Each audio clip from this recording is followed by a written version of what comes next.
on arrête de donner le pouvoir à ceux qui le veulent.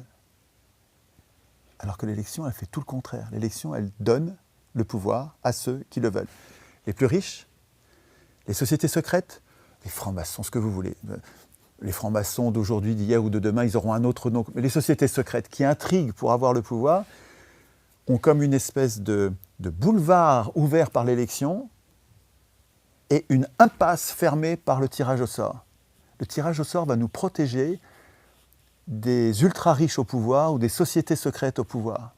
C'est un antidote universel, incorruptible, un antidote infaillible contre les voleurs de pouvoir, les mâles alpha qui veulent tout décider à la place des autres.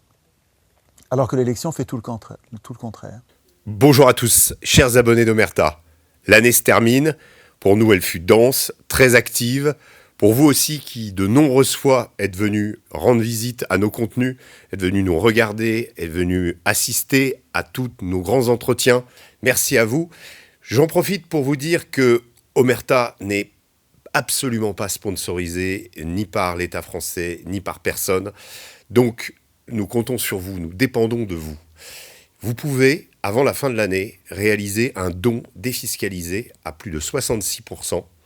Donc n'hésitez pas, si vous voulez nous aider, nous donner un petit coup de pouce pour que nous repartions en 2026 sur des docs nouveaux, sur des sujets nouveaux, tout ce que vous appréciez chez Omerta. Et puis, en attendant, comme c'est bientôt la fin de l'année, je vous souhaite à tous un très joyeux Noël, une agréable fin d'année pour tous, en famille, et je vous dis à très bientôt à 2026. Au revoir.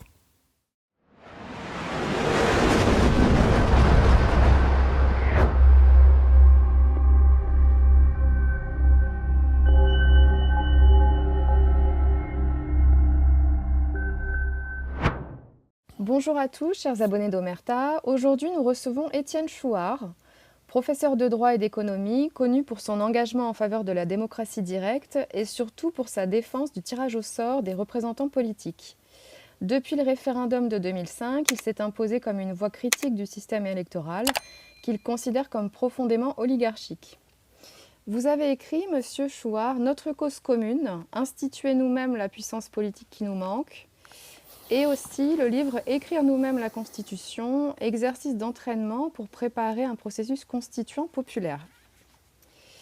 Dans cette interview, on va revenir avec vous sur les fondements du tirage au sort, ce que vous appelez la cause des causes, et on va aborder aussi surtout les principales objections que l'on peut faire sur le tirage au sort. On va faire ça suite à votre passage sur GPTV avec Mike Borowski, où vous aviez réalisé le procès de l'élection. Donc, est-ce que, pour commencer, vous pourriez revenir un petit peu sur le tirage au sort ? Oui. Merci de votre invitation.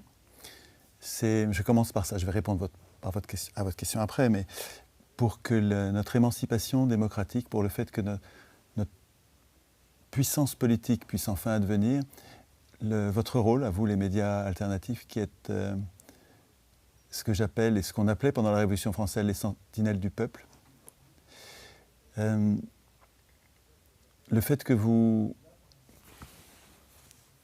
commenciez à intégrer l'idée constituante, que vous abandonniez un peu les sujets législatifs qui sont traités par les médias mainstream, et que vous singez un peu, pour l'instant, en disant la vérité au lieu de dire le mensonge, qui est considérable, mais qui est encore sur le même registre du législatif, et qui nous laisse en prison, en fait, parce que nous sommes dans une prison politique, nous sommes des prisonniers politiques.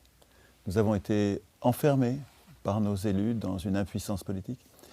Et la priorité, à mon point de vue, devrait être notre évasion de cette prison politique. Et quand on se contente de parler des sujets législatifs, c'est-à-dire de tous les sujets qu'on entend débattre à la télévision, on reste dans la prison. On débat de ce qu'il faudrait faire sans avoir rien le droit de faire, en étant traités comme des enfants, en ayant le rang dégradant d'électeurs, en acceptant une soumission totale à nos élus, nos représentants.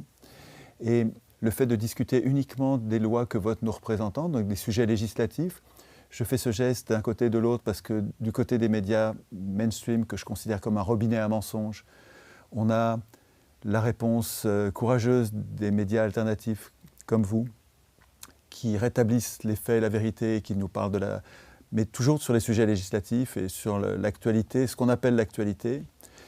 Les uns mentent, les autres rétablissent la vérité. Mais en fait, pour l'instant, et c'est ça qui est en train de changer, et vraiment je vous remercie, pour l'instant, les médias alternatifs ne traitent que les sujets législatifs. Et même quand ils me reçoivent, pendant qu'ils me reçoivent, on parle des sujets constituants, mais ensuite, dès que je suis parti, vous recommencez à parler des sujets législatifs. Et ce qui est en train d'émerger, avec l'invitation de Mike, avec l'invitation donc sur GPTV, l'invitation de Marc Daoud sur Nexus hier, on a fait un atelier constituant de 5 heures. Et avec le fait qu'aujourd'hui on va pouvoir faire le procès du tirage au sort, en même temps qu'on parle de ça, on est en train d'imaginer peut-être pas des chroniques, mais des rendez-vous plus réguliers où en fait on parlerait de constitution plutôt que des lois. Et donc on ramènerait l'actualité à son aspect constituant qui est notre impuissance politique. Et non seulement il y aurait ces rendez-vous qui seraient plus réguliers, mais en plus, idéalement, je me dis si vous, les journalistes, les vrais journalistes, pour moi les mainstream sont des faux journalistes, mais si vous, les vrais journalistes, vous commencez à intégrer dans votre pensée à vous, il ne s'agit pas de remplacer votre pensée par une autre, mais d'intégrer l'aspect émancipation populaire par une auto-institution de la société. C'est-à-dire,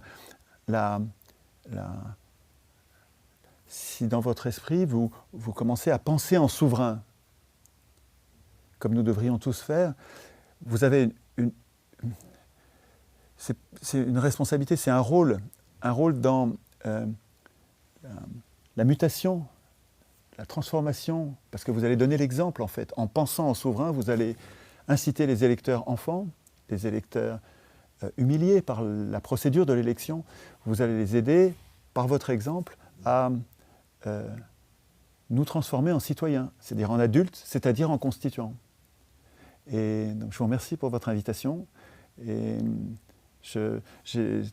toutes les nuits, j'ai plein d'idées de co-travail, de co-transformation entre les médias alternatifs qui se donneraient l'exemple mutuellement et qui s'entraîneraient mutuellement. Vous parleriez les uns des autres de ce que vous avez fait sur le plan constituant, entraînant ainsi enfin une prise de conscience constituante massive qui va, elle, permettre j'allais dire la révolution, mais ce n'est pas la révolution, parce qu'une révolution, on revient au point de départ, ça va entraîner une grande évolution démocratique. À mon avis, ce dont on va parler là, c'est-à-dire remplacer, il ne faut pas que je dise de gros mots, cette épouvantable procédure de l'élection qui est littéralement antidémocratique, qui nous tient à l'écart de toute décision politique, la remplacer par le tirage au sort, à mon avis, c'est la meilleure idée du monde. C'est tous les sujets dont vous parlez tous les jours, les sujets législatifs, là, toutes les injustices, toutes les cruautés, les guerres, les pauvretés, l'austérité, tout ça va être bouleversé par une société qui aura su détester l'élection et aimer le tirage au sort. Alors, avec Mike, on a, et je vous conseille tous d'aller voir ça parce que c'était bien, il m'a donné le temps d'en parler comme il faut, et je pense que tous les humains, pas seulement les Français, devraient s'approprier ce chantier intellectuel. Et en fait, j'ai fait le procès de l'élection, ce que j'appelle le procès de l'élection, le procès citoyen, le nécessaire procès citoyen de l'élection. Et à chaque fois que j'ai repéré 10 vices majeurs impardonnables de l'élection, et à chaque fois que je parle d'un vice de l'élection, je signale que le tirage au sort, comme par un effet de miroir, a des vertus correspondantes. Et des vertus, mais enthousiasmantes, sur des sujets essentiels, vous allez voir. Et ce que je vais faire comme introduction de notre entretien, il faut que je fasse attention à ne pas être trop long parce que l'étude des objections qui ne vont pas manquer de vous venir à l'esprit quand vous allez réfléchir au tirage au sort, l'étude de ces objections et leur réfutation, loyale, tranquille. Vous allez voir qu'aucune ne résiste à l'analyse. Ça me prend un peu de temps. Bon, peut-être qu'on ne les verra pas toutes et c'est pas grave parce qu'on se reverra sans doute. Mais donc, avant de faire ça, avant de faire ce procès du tirage au sort, en étudiant les reproches qu'on pourrait lui faire, je vais résumer les vertus du tirage au sort. Au lieu de prendre les vices de l'élection, je vais prendre les vertus du tirage au sort et à chaque fois qu'on verra une vertu, on pourra rappeler le vice. C'est un peu la même chose, mais différemment parce que la vedette est le tirage au sort. Donc, et c'est marrant parce que j'en parlais encore à midi avec mon père, qui est complètement hermétique à cette idée. Pour le tirage au sort, c'est une fantaisie. Et donc, je lui ai rappelé les qualités du tirage au sort et puis les objections qui lui viennent à l'esprit et comment on y répondait. Alors, quelles sont les principales vertus du tirage au sort? En quoi consisterait, comment se mettrait déjà en place le tirage au sort? Alors, on en a parlé hier dans l'atelier constituant à Nexus, avec Marc et sa bande de journalistes, c'est-à-dire de sentinelles du peuple. On en a parlé en travaillant avec ChatGPT pour le mettre en place. Alors ChatGPT, vous savez, c'est une intelligence artificielle, et le mouvement constituant populaire, le MCP, donc des gens qui sont très actifs et que vous devriez rejoindre pour les aider à réfléchir à cette idée démocratique, ils ont mis en place, ils ont créé ça s'appelle un agent avec l'intelligence artificielle. Vous pouvez prendre l'intelligence artificielle et la former, l'éduquer pour qu'elle devienne spécialisée sur un sujet que vous aimez bien et vous lui donnez des données supplémentaires. Donc ils ont créé un agent constituant populaire, et ils lui ont donné à manger des constitutions d'origine citoyenne, des modes opératoires de réflexion. On part d'un problème général et on arrive progressivement à un article de constitution, une charte des droits fondamentaux, etc. Et donc en l'alimentant, ils ont créé un objet de travail, un outil de travail tout à fait spectaculaire. Vous allez voir, je pense que ça va vous scotcher tout de suite, dès que vous allez l'utiliser. Pour y accéder, alors je ne sais pas si vous pouvez l'écrire sur l'écran, mais il faut faire juste choir.org, c'est-à-dire mon blog, chourd.org/GPT. Et vous allez tomber sur une interface dont vous avez l'habitude, qui est ChatGPT, mais vous allez voir que les réponses qu'il va apporter à vos questions sont spectaculairement intéressantes, intelligentes. Et donc là, on a fait hier, entre autres questions, on lui a posé, c'était à la fin de l'émission, on lui a posé une question, on lui a demandé comment on pourrait instituer le tirage au sort concrètement, de façon matérielle, sans machine, et en évitant les fraudes. Et c'est très... Alors je ne vais pas développer ça ici, mais c'est très intéressant. En fait, il ne s'agit pas de prendre les décisions au sort, bien sûr. Hein. Personne n'a jamais fait ça au monde. C'est pas de ça qu'il s'agit. Il s'agit de désigner les représentants. Et pour désigner les représentants, oui, on les choisit au hasard. Et dans la procédure que l'agent constituant nous a suggérée hier et qui nous a servi de point de départ, il nous a proposé et je trouve que c'est une bonne idée, je n'avais pas pensé à faire ça comme ça, j'y pensais sur les ronds-points, mais c'est vrai que ça marcherait aussi sur la commune. Sur les ronds-points constituants, les gilets jaunes, ils prennent un chapeau et tout le monde est appelé à mettre des bouts de papier avec le nom des gens qui veulent élire. Et c'est parmi ces gens-là qu'on tire au sort. Donc on prend un papier dans le chapeau et c'est lui qui va être notre représentant. On en prend 3 ou 4 si on veut 3 ou 4 représentants. Et l'idée là pour tirer au sort, ça pourrait être d'imprimer les numéros d'INSEE, donc, qui sont nos identifiants en France, les numéros d'INSEE de tous les électeurs et même plus que tous les inscrits, peut-être même tous les individus, il n'y a pas de raison d'exiger l'inscription comme aujourd'hui.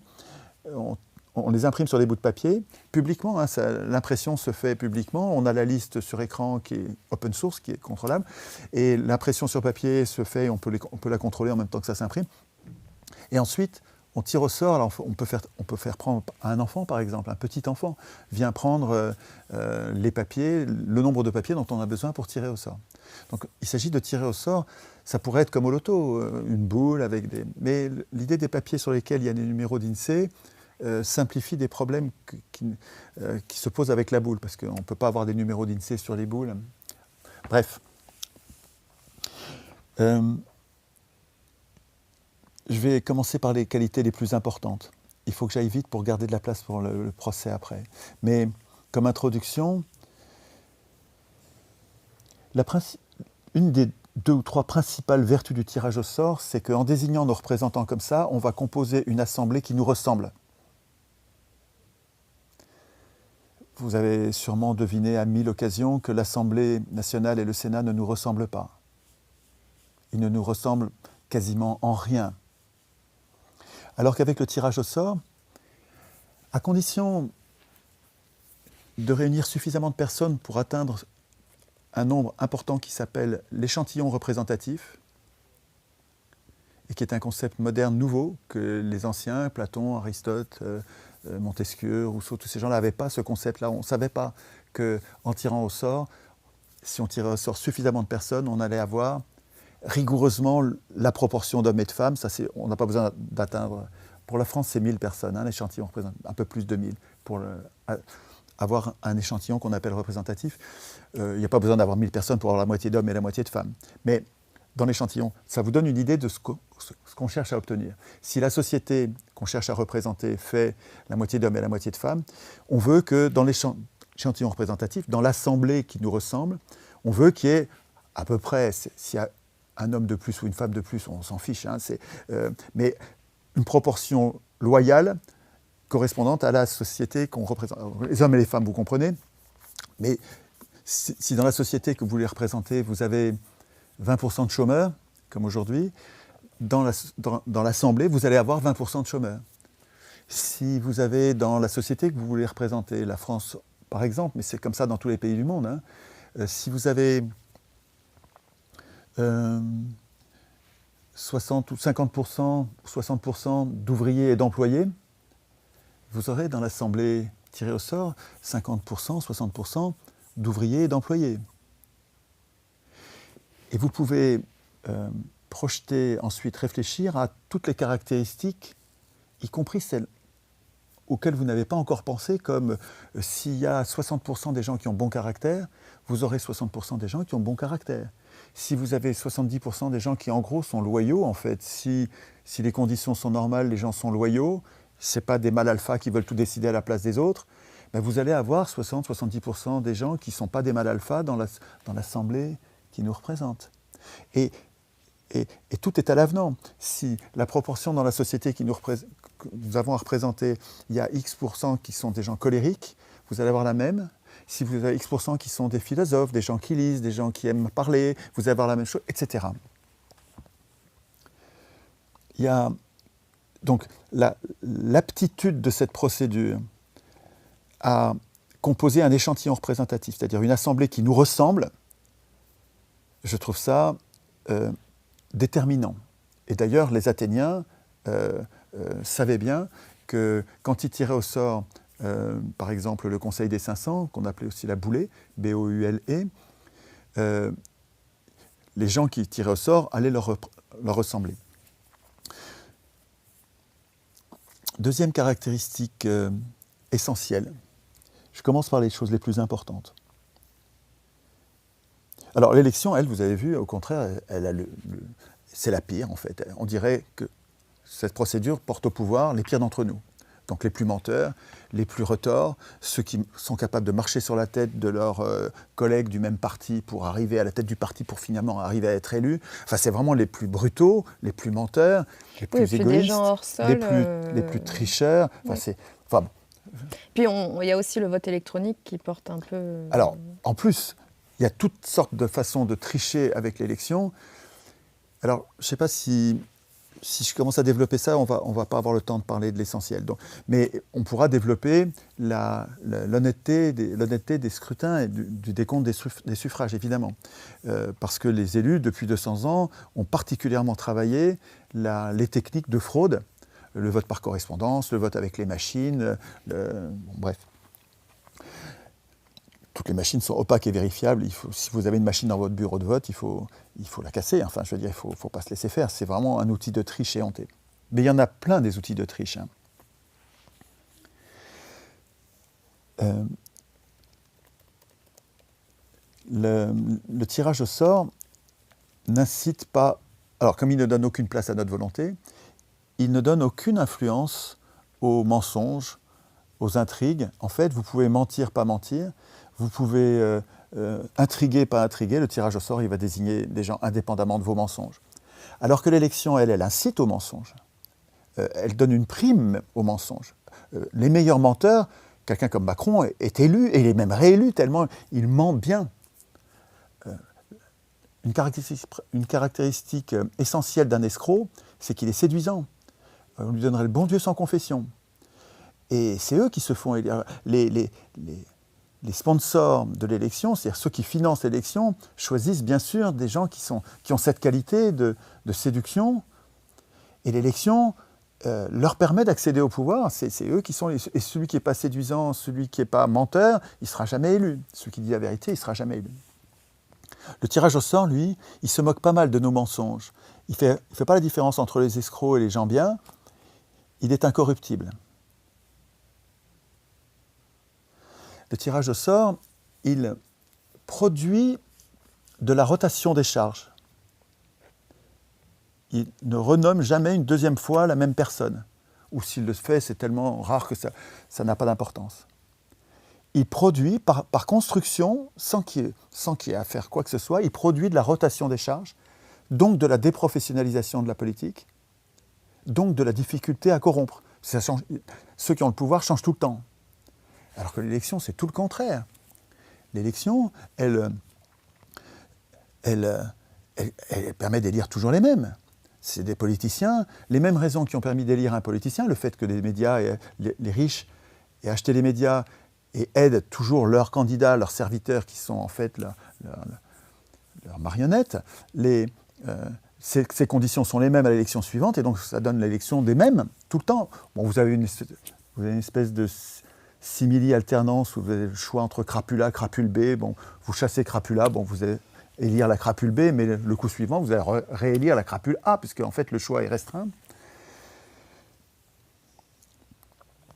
Et donc j'entends tout le monde se plaindre dans la société civile et sur les médias, mainstream, les gens se plaignent de la professionnalisation de la politique, des politiciens, et en même temps nous adorons l'élection. Ce que nous sommes. L'élection produit de la professionnalisation de la politique. L'élection produit des politiciens. L'élection produit des partis politiques. Les partis politiques n'existaient pas avant l'élection. Les partis politiques ne servent qu'à gagner les élections.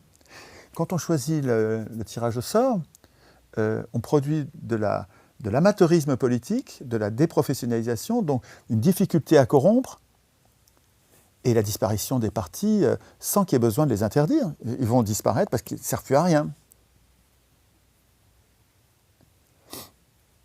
Alors, je garde le meilleur pour la fin de cette introduction. Oui. Excusez-moi, c'est un peu long, mais il y a tellement de choses à dire. Allez-y. Et puis, comme je parle sans notes, je remets dans l'ordre mes idées pour bien terminer par le plus important.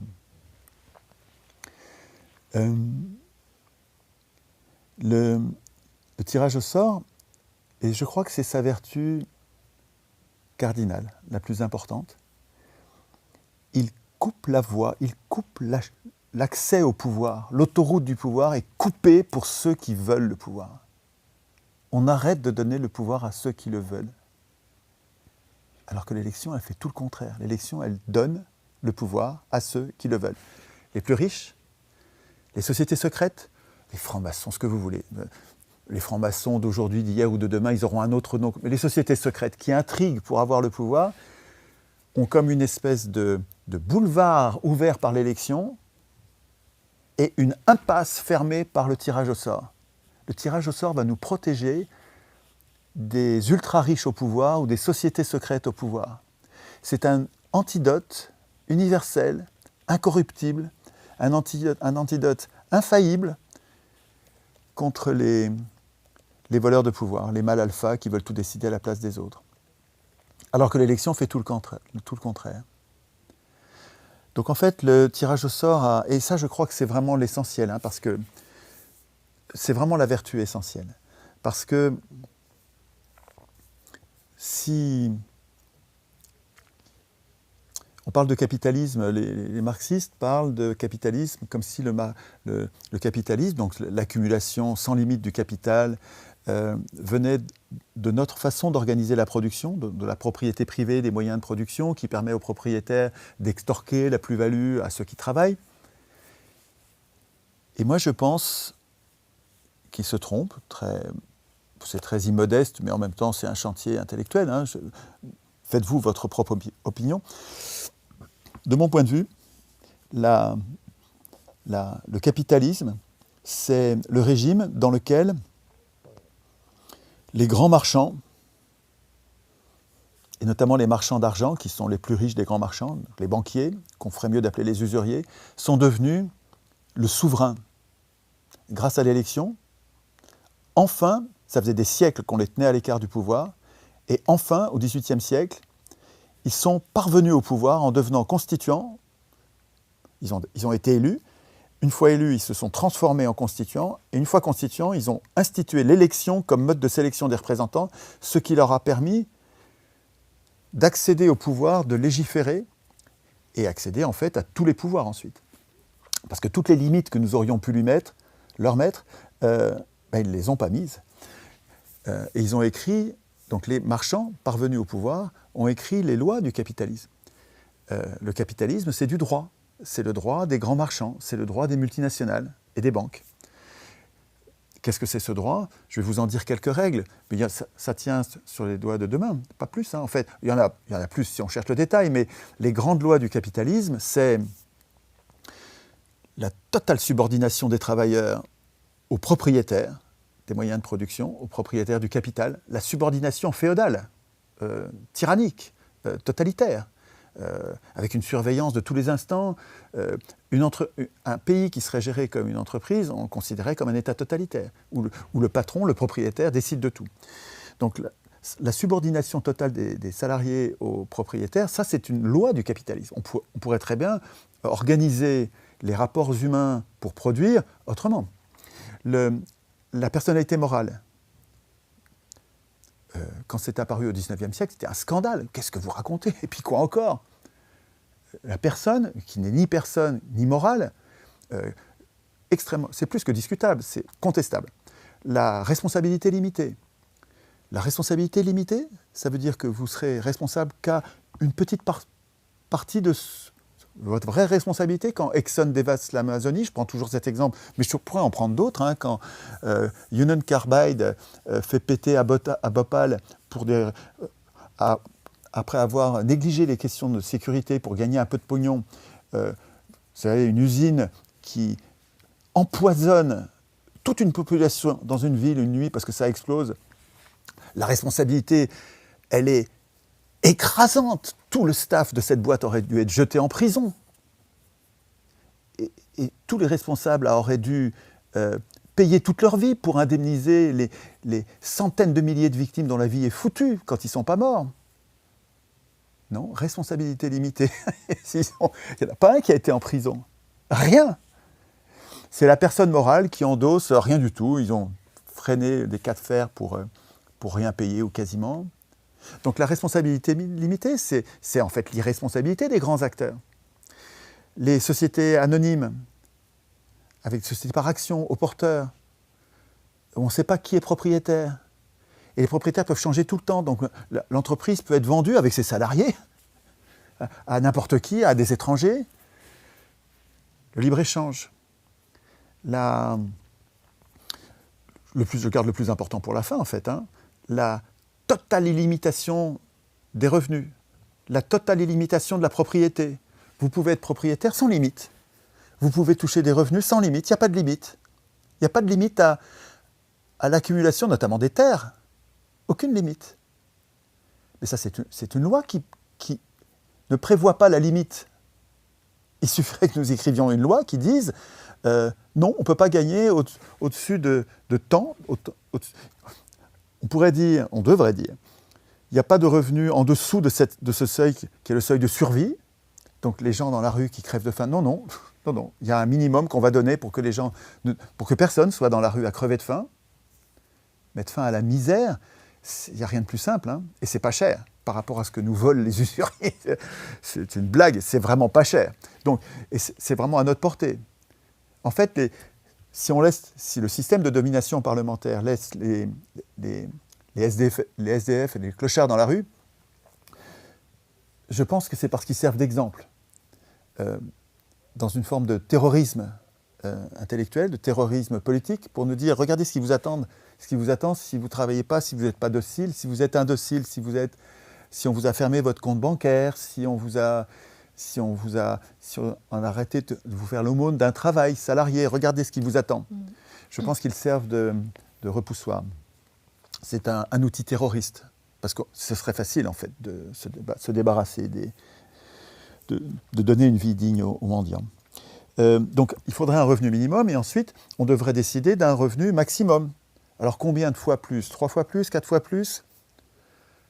95% d'entre nous gagnons 3 fois plus que le salaire, que le SMIC. Et puis il y en a quelques-uns qui veulent 10 fois plus, 100 fois plus, 1000 fois plus. Mais celui qui a besoin de 1000 fois plus pour travailler, mais c'est qu'il n'aime pas son boulot. Et puis c'est un parasite, un voleur, un bandit. Enfin, il n'y a rien qui justifie. Vous connaissez la différence entre les millions et les milliards? Bien sûr. Vous savez qu'un milliard, c'est 1000 millions. Mais est-ce que vous êtes représenté ce que ça veut dire? Parce que 1000, on se fait pas... C'est grand, c'est presque inhumain comme différence. Mais je vais vous donner un exemple, puis ensuite je vais revenir au problème que posent les ultra-riches. Et je n'ai pas perdu mon sujet, parce que c'est l'élection qui leur donne le pouvoir. Hein. Le pouvoir ensuite d'écrire les lois des ultra-riches, et qui sont un fléau pour la société. 1 million, si vous prenez des billets de 100 euros, on ne touche pas souvent des billets de 100 euros, hein. On a plutôt des billets de 50, nous, hein, les gens normaux. Mais bon, prenez des billets de 100, donc ils sont verts, je crois, et vous les prenez tout neufs, bien plats, 1/10 de millimètre. Pour faire 1 million, il faut 1 mètre, la hauteur d'une table. Cette hauteur-là, à peu près. 1 million. 1 million, vous achetez plusieurs maisons. Hein. C'est 1 million d'euros, il suffit de 1 mètre pour avoir 1 million d'euros. Et 1 milliard, c'est 1000 millions, c'est 3 fois la hauteur de la Tour Eiffel. Donc c'est beaucoup plus. Ce n'est pas la hauteur de la Tour Eiffel en billet de 100, la Tour Eiffel, ça fait 300 mètres. Hein. Donc 1 milliard, c'est 1 kilomètre en billet de 100 euros bien serré. Quand on nous dit que Bernard Arnault a 200 milliards, et que cette année, il en a touché 70 milliards de plus, sans rien foutre, juste parce que la bourse, cet objet qu'il faudrait supprimer, il faudrait supprimer la bourse, supprimer les sociétés anonymes et les dividendes. Évidemment, tout ça, c'est des cruautés capitalistes non nécessaires. Nous n'avons pas besoin de ça pour produire les richesses dont nous avons besoin. Quand on nous dit que Bernard Arnault est à la tête de 200 milliards, 200 milliards, c'est tellement haut que pour se rendre compte de la hauteur, c'est 200 km, il faudrait les mettre à l'horizontale. Si vous mettez à l'horizontale, avec une voiture à 130, il vous faut 1h30 pour arriver au bout de... C'est plus concret. C'est des billets de 100 serrés pendant 1h30 à 130. Réfléchissez à ça. Quand vous donnez 1 milliard de plus, 3 fois la hauteur de la Tour Eiffel, à un gars comme ça, ou 2, ou 3, ou 4 milliards, quand vous lui donnez, quand il gagne, quand il vole à la société, 2, 3, 4 milliards de plus, ces milliards sont perdus pour la société. La société ne les reverra jamais. Pourquoi? Parce que ce gars-là, il est déjà tellement riche qu'il a toutes les maisons. On ne peut pas en avoir plus. Il a les meilleurs mets, les plus beaux habits. Il a tout ce qui se fait de mieux. Donc le milliard de plus, il ne va pas le dépenser dans la société, pas du tout. Ils appellent ça le placer. Il va l'investir. En fait, il va nous le prêter. Et donc il faudra lui rendre. Vous avez l'impression qu'il vous les a donnés? Pas du tout, pas du tout, pas du tout. Il faudra lui rendre avec un intérêt. Donc en fait, c'est un siphon à pognon qui est sans fin et qui est comme un cancer. Ces gens-là nous privent, peu importe qu'ils aient bon ou mauvais caractère. Ce n'est pas une question d'humain. Je me fiche des personnes. Mais un milliardaire, par construction, il va se comporter comme un siphon à pognon. Et ces signes monétaires qu'il prend à la société, sans limite, puisque c'est le capitalisme, il n'y a pas, les lois du capitalisme, ce n'est pas de limite. Cet argent nous manque. Et le signe que nous manquons d'argent, c'est le chômage. Bref, il y a un vrai enjeu à retirer à ces gens-là la possibilité d'exister. Je ne dis pas qu'il faut les tuer, je dis qu'il faut qu'ils ne puissent pas être aussi riches. Donc, dans une constitution d'origine citoyenne, on prévoirait un revenu minimum, parce qu'on veut pas de misère, c'est une honte pour nous qui est une misère pareille, et on va prévoir un revenu maximum, et qu'on va mettre à... Bon, 3, vous allez tempêter, alors que vous n'allez jamais gagner 3 fois le SMIC. Disons 10. 10, vous allez protester, parce que vous imaginez qu'un jour, vous allez gagner 10 fois le SMIC. Vous allez gagner 30 000 euros par an, par mois. Mais qu'est-ce que je dis? Le SMIC, c'est 1 500. Donc vous allez gagner 15 000 euros par mois? Vous croyez vraiment que vous allez arriver à gagner un jour 15 000 euros par mois? Réfléchissez. Si vous mettez la limite à 10, vous n'êtes pas concerné. En fait, vous allez empêcher les trop grandes fortunes.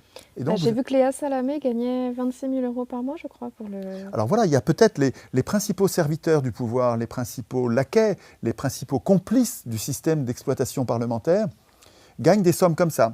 Mais est-ce que ce qu'ils gagnent est à hauteur de leur utilité pour le bien commun? Pas du tout. Ces gens-là servent les milliardaires dont on parlait tout à l'heure.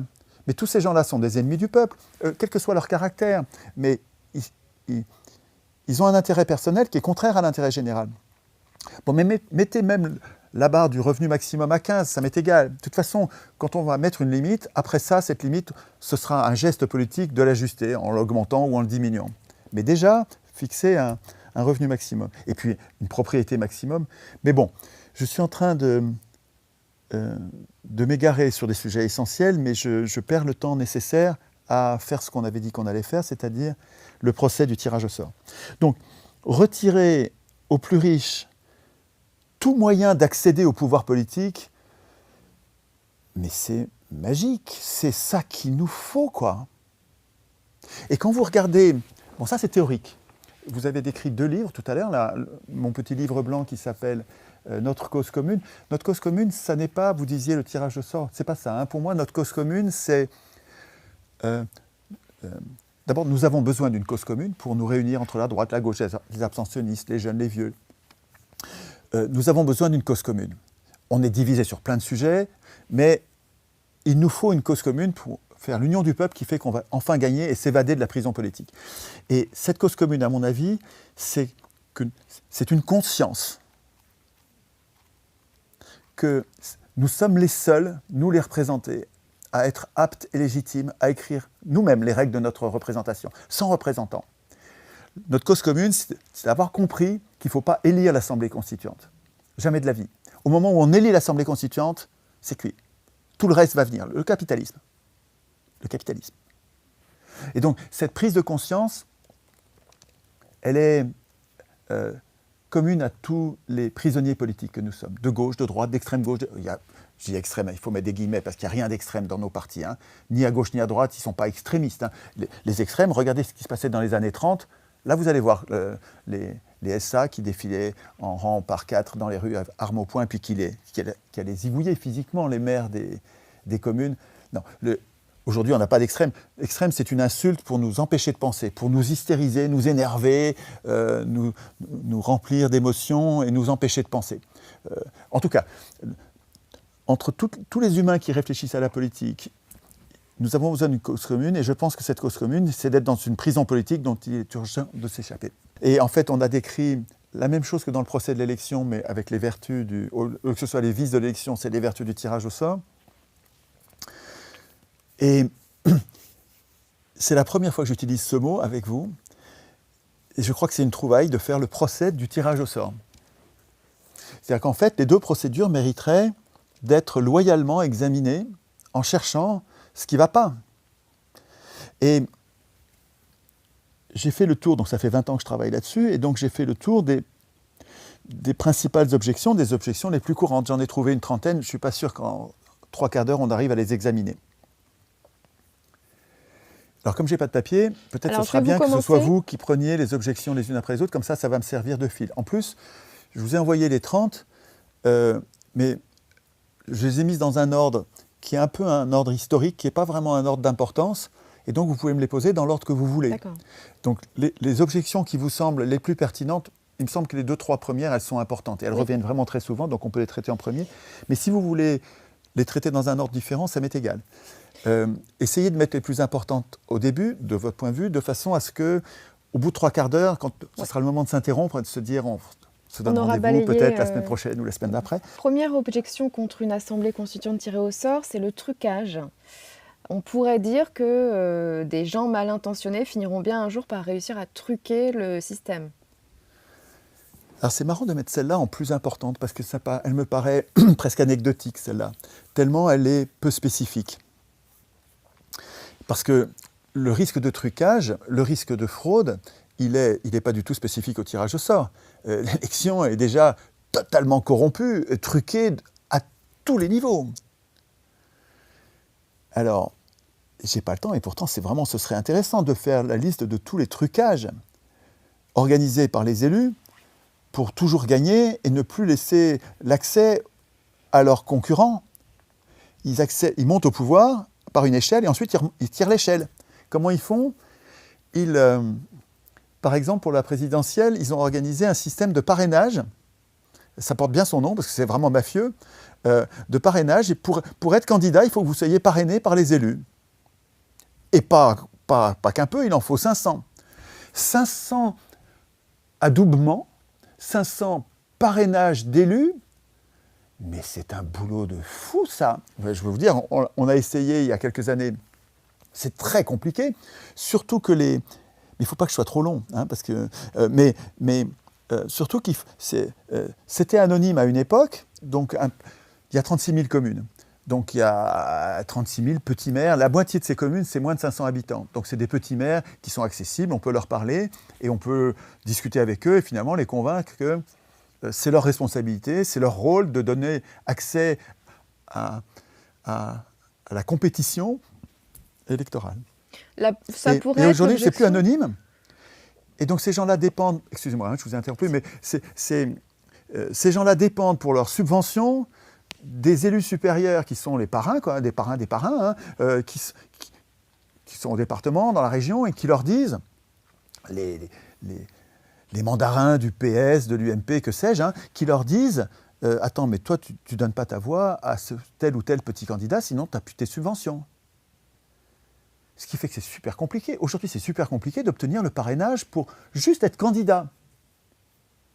Mais quel scandaleux trucage! Oui, mais on pourrait vous dire que notre système est truqué, mais qu'est-ce qui nous dit que votre système de tirage au sort ne pourrait sera pas truqué. Voilà. À mon avis, si on écrit nous-mêmes la Constitution, toutes les turpitudes introduites dans le Code électoral et dans la Constitution par les élus, on ne va pas les mettre, c'est nous qui écrivons la Constitution. Hein. Et parce que je vous signale que pour l'instant, le Code électoral, il est écrit par les élus. Le croiriez-vous ? Le code électoral, c'est-à-dire les règles de fonctionnement, les règles de contrôle, les règles de punition éventuellement, le revenu, les privilèges des élus sont écrits par les élus. Bon. Alors, deuxième objection, justement, c'est une bonne transition.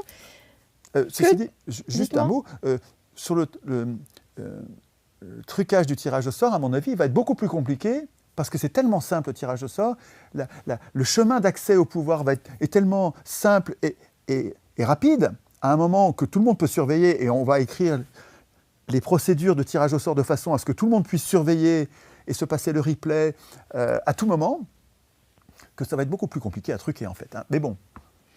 Deuxième objection, qu'est-ce que vous dites aux gens qui répondent que le peuple n'est pas compétent pour écrire la Constitution ? Alors ça, c'est une objection très courante. Et je vais la regrouper avec 2-3 autres parce que c'est la même idée. On nous dit, quand on dit, mais non, et si on tire au sort nos représentants, on nous dit, vous allez tirer au sort des incompétents. Parce que quand on élit des gens, ils sont compétents.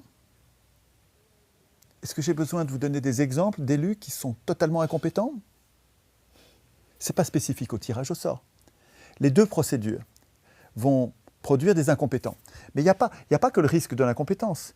Il y a aussi le risque de la malhonnêteté. Et si on tire au sort un bandit, mais je vais vous répondre la même chose pour l'élection. Et si on élit un bandit comme Macron ou comme Sarkozy ou comme Hollande, c'est des bandits, hein, c'est des gens qui ont dévasté le pays. Le pays est désindustrialisé. Le pays est dévasté. Ces gens-là ont vendu les biens publics à leurs copains.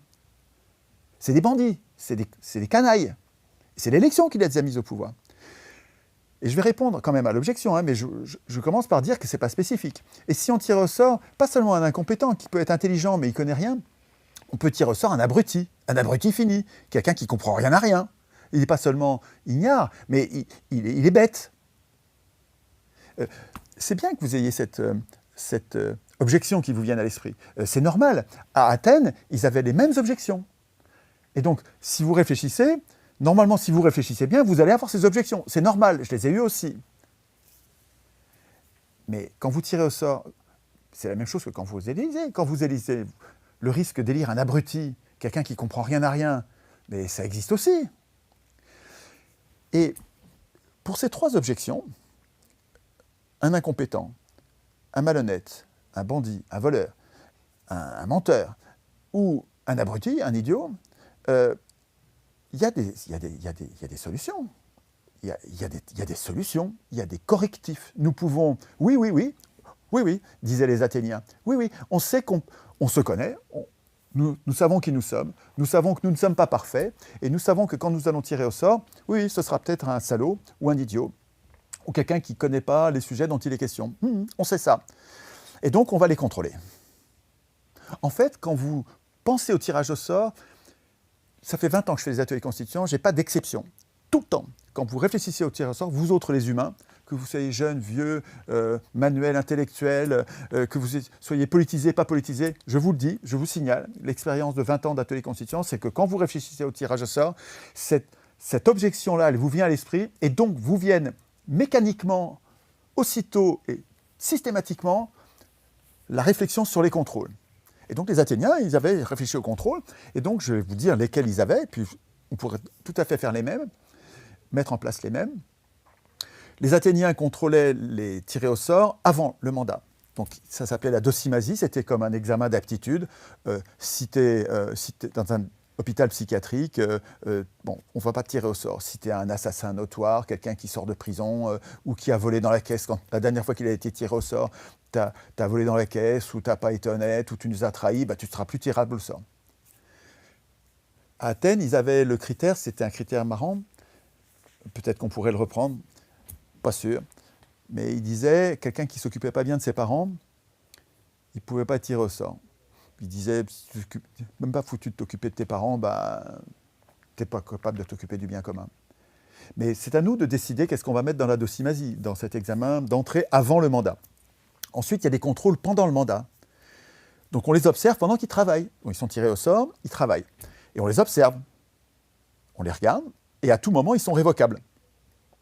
À notre initiative, c'est nous qui pouvons poser la question, dites donc, vous avez vu ce qu'il est en train de faire, on ne pourrait pas le virer? Oui, on le vire, allez, on le vire. On s'aperçoit que c'est un voleur, on s'aperçoit que c'est un con, on s'aperçoit qu'il ne comprend rien ou qu'il ne fait rien, il n'a pas envie de travailler, et bien on le vire, révocable. Est-ce que vous avez ça pour l'élection? Vous vous apercevez que c'est un bandit, vous pouvez le virer? Non. Vous vous apercevez que c'est un abruti, vous pouvez le virer? Non. Vous apercevez qu'il ne fout rien, en fait, il ne se présente même pas à l'Assemblée, son banc est vide. Vous pouvez le virer? Non. Il dort à l'Assemblée. Vous pouvez le virer? Non. Vous comprenez ce que je veux dire? D'abord, ce n'est pas spécifique, hein, les problèmes que vous avez signalés, qui vous viennent à l'esprit, et puis il y a des solutions. Le fait de les rendre révocables à tout moment, de les surveiller et de les rendre révocables à tout moment, ça règle le problème. Et puis, ce n'est pas tout, hein. Il y a aussi des contrôles après le mandat. Donc, les contrôles avant le mandat, contrôle pendant le mandat, contrôle après le mandat. Comment ça s'appelle, les contrôles après le mandat? Ça s'appelle la reddition des comptes. Qu'est-ce que c'est la reddition des comptes? À Athènes, les mandats étaient courts. Le minimum, c'était 1 jour. Souvent, c'était une semaine, quelques jours, une semaine, 1 mois. Le plus long des mandats, c'était 1 an. C'était rare. La plupart des mandats, c'était des mandats courts. Courts et non renouvelables, évidemment, c'était tiré au sort. Et quand on avait exercé le pouvoir pendant 1 an, après, donc quand on sortait de ses fonctions au bout d'1 an, commençait la période de reddition des comptes qui durait 1 an, devant un jury, de 200 personnes tirées au sort, donc elles aussi tirées au sort, à qui il fallait expliquer pourquoi on avait fait ci, pourquoi on avait fait ça, et ça durait 1 an. Ils s'en occupaient. Hein. Et quand tu sais, quand tu es en train d'être le représentant, et que tu sais qu'il faudra rendre des comptes pendant 1 an, enfin pendant la durée de ton mandat, devant une chambre de 200 tirés au sort, qui sont en fait incorruptibles, qui ne sont pas de ton camp, tu agis pas de la même façon que quand tu es un élu protégé de tout, avec une immunité qui te protège de tout, qui est invirable, et que en fait tu es indéboulonnable. Et quand tu sais que tu votes une loi pour la dégradation des retraites de la population, comme font les élus, 3, 4, 5 fois, ils nous ont dégradé les retraites, et ils ont même désindexé, Macron a désindexé les retraites, c'est-à-dire que les retraites n'évoluent plus en fonction de l'évolution des prix, c'est-à-dire qu'à chaque fois qu'il y a de l'inflation, les retraites diminuent, ce qui est criminel, c'est pas délictuel, c'est criminel, c'est gravissime. Et ces gens-là, en même temps qu'ils font ça, qui nous détériorent notre vie de tous les jours, eux-mêmes se votent des retraites en or. Et on ne peut pas les virer, on ne peut pas se défendre contre eux. Donc, alors j'ai une autre objection. Donc vous avez compris qu'il y a un correctif. Et puis c'est pas tout. Hein. Il y a encore un autre correctif important. Hein. C'est que vous ne donnez pas le pouvoir à un tiré au sort. Vous allez donner le pouvoir à 200 tirés au sort. 200, les fonctions que vous allez déléguer et pour lesquelles vous allez désigner les représentants au sort, ça va toujours être collégial.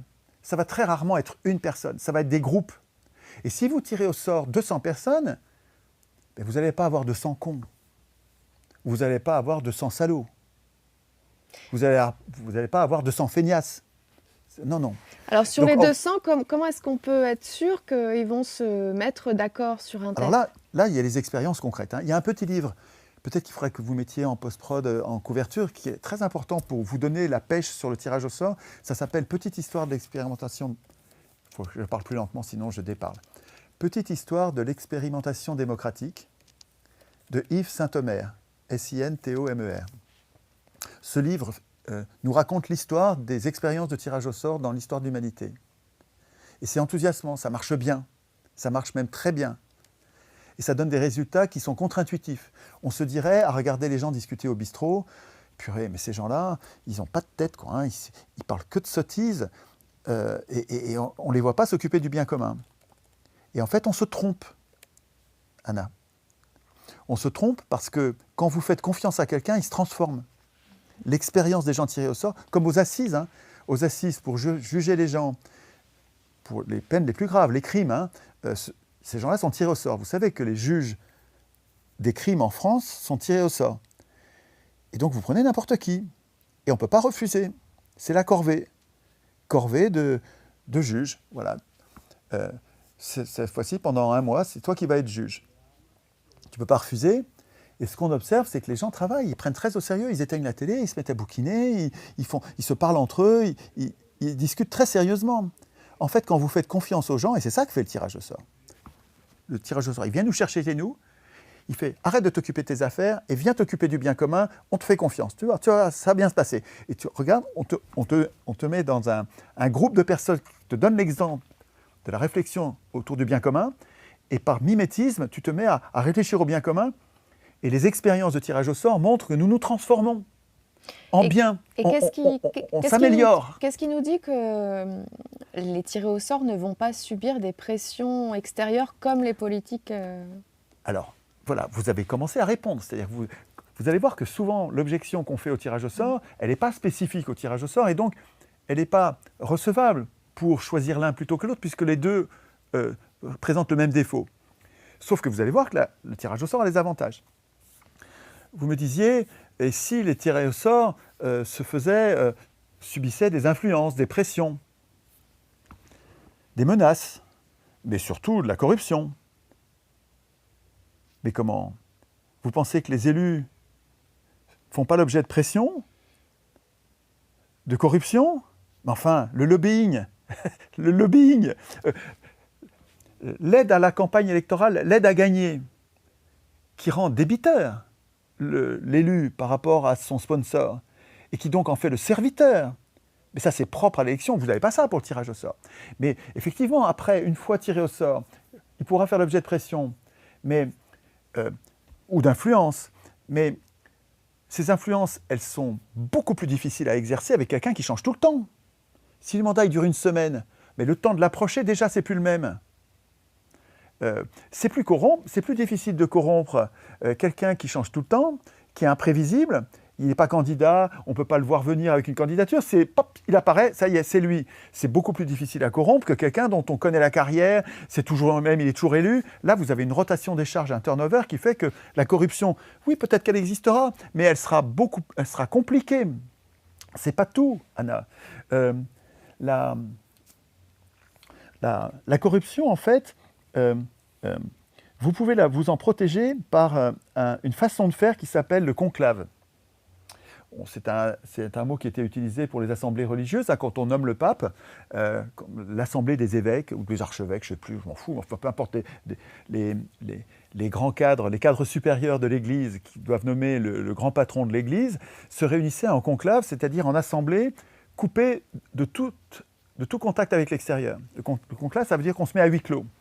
Et on pourrait très bien, pour les sujets sur lesquels on sent qu'il y a un risque d'influence, un risque de pression, eh ben vous allez bosser sur un sujet, le sujet de la loi sur l'euthanasie.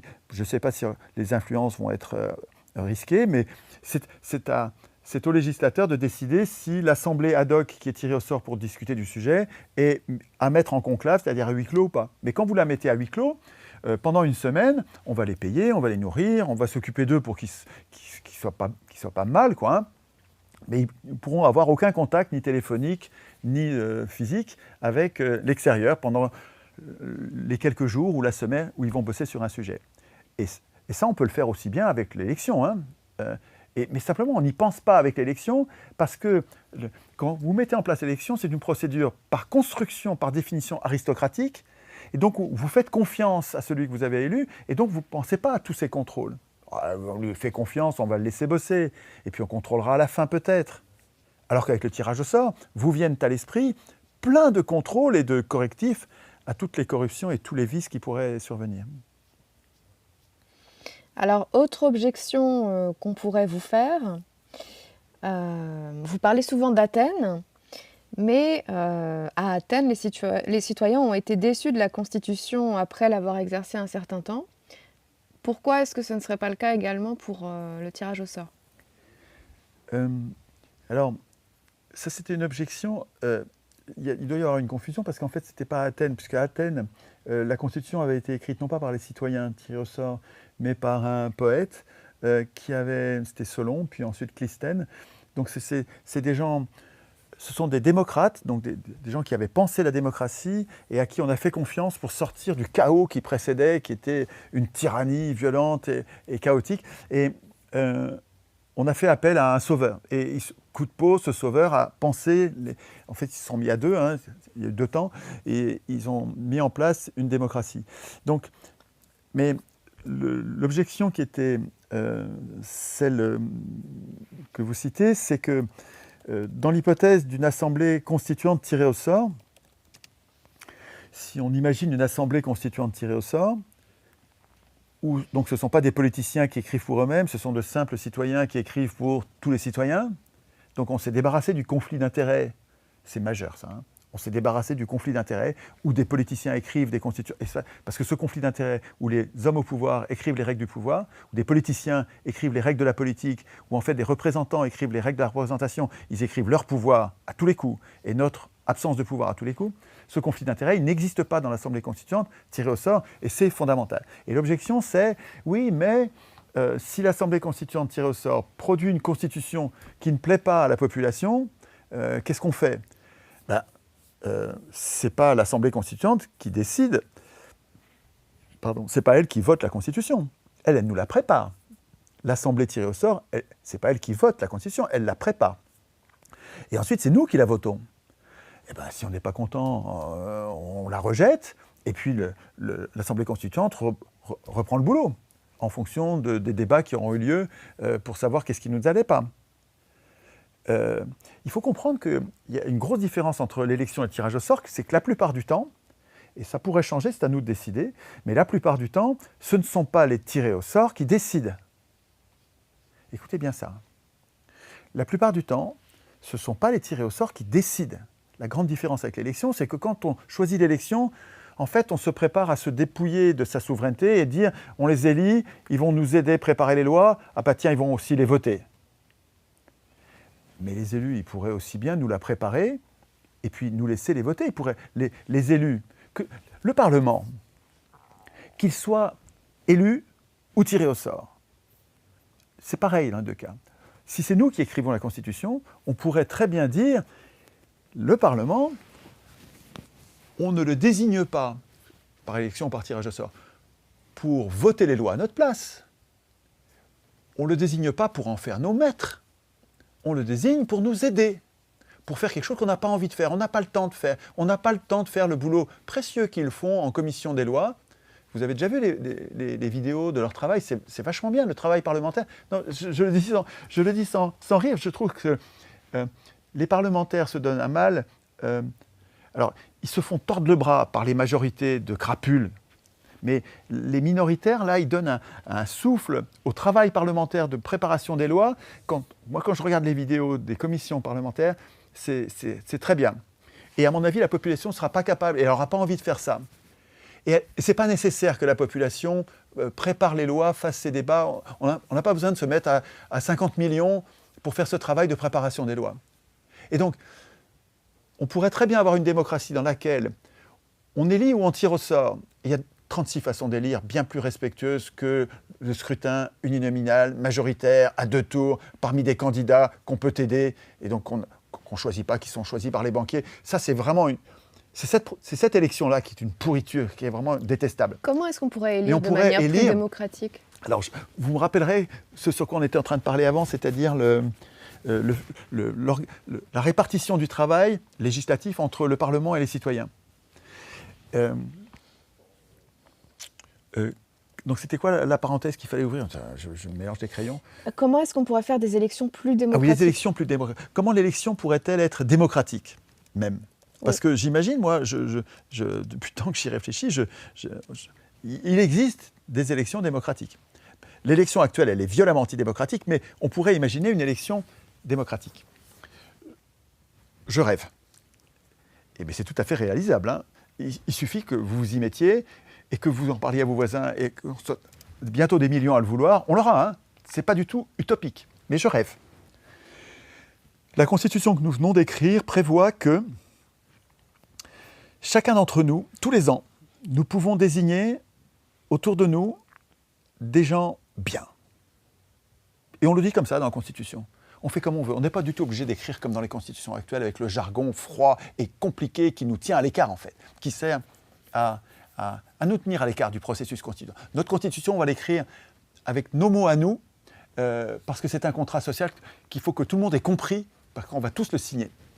Et donc, on va dire, tous les ans, on a le droit de désigner des gens qu'on connaît personnellement, et donc on s'en porte garant, en quelque sorte. C'est des gens bien, c'est des gens qu'on connaît. Alors chacun d'entre nous, on va avoir nos propres critères, mais on va le faire librement. On ne va pas choisir crapule A, crapule B, pas du tout, ça va pas du tout. On va choisir les gens bien autour de nous. Et peut-être que vous en connaissez 2 ou 3, peut-être que vous avez la chance d'en connaître 10. Peut-être qu'avec votre réseau, votre influence et votre propre gentillesse, vous en connaissez 30 vraiment des gens super. Vous les avez bien passés en revue. À mon avis, il ne faut pas mettre de nombre. Au début, je me disais, on va chacun élire librement des gens qui ne sont pas candidats, et qui sont, on va en élire 3. Et puis en y réfléchissant, je me dis, pourquoi 3 ? Si vous en connaissez 10, mais dites-les nous librement. À votre avis, en votre âme et conscience, quels sont les gens bien que vous connaissez autour de vous ? Que vous verriez bien en représentant, même s'ils ne sont pas candidats. On peut l'écrire dans la Constitution, surtout s'ils ne sont pas candidats. Parce qu'en fait, s'ils ne sont pas candidats, c'est des gens bien. Il y a Alain qui disait, Alain c'est Émile Chartier, un philosophe formidable, dont le bouquin « Propos sur le pouvoir », j'en parlais hier à Nexus déjà, je radote un peu, mais c'est super important. C'est peut-être le plus important de mes 3 ou 4 000 bouquins. Donc vous devriez avoir ça sur votre table de chevet, ça se médite, c'est du sucre intellectuel, c'est délicieux, c'est super important, c'est de l'énergie, ça s'appelle « Propos sur le pouvoir ».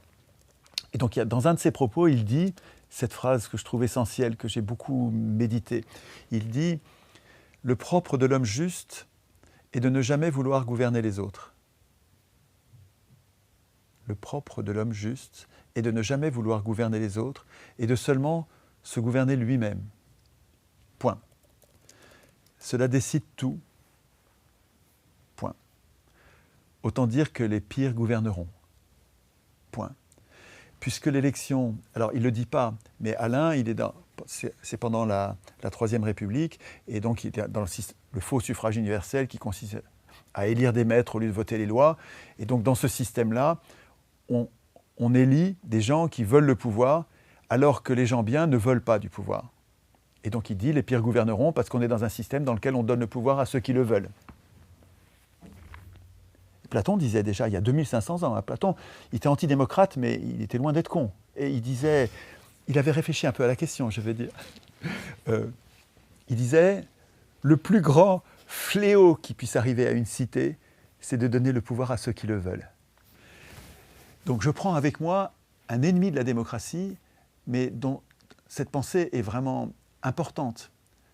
Ce qui peut arriver de pire à une cité, c'est de donner le pouvoir à ceux qui le veulent. Et l'élection, elle fait que ça.